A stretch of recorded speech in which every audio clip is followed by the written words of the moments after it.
So ayan mga boss, no, magpapalit tayo ng oil sensor ng Hyundai Ion. Ayan, bumili pa si sir ng original mismo Kaya nga lang medyo mahirap tanggalin kasi katabi lang talaga ng compressor na aircon. So ito papakita natin. Ayan, sa gitna. Napapagitnaan talaga siya ng oil filter tsaka compressor. Bit Oo. Napakaliit kasi ng makina nito. Ayun Yan, oil sensor. Dito papalit natin, original din.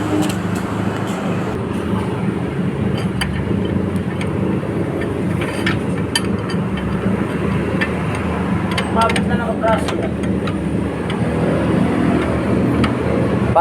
Parang maliit ito. Maliit. 22. Kunin mo nga. Parang maliit yung original dito nakalagay. 22. Ay mga boss hirap lang talaga. Napakaliit. Si Hyundai Ion.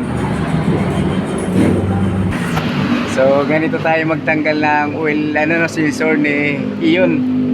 Ayan kita nyo. Tanggal ang oil filter. Tapos gamit tayo ng extension. I-post natin to sa group ng Ion.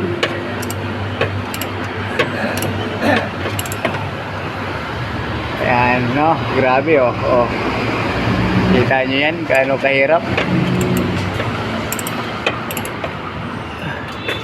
pero ayos lang, at least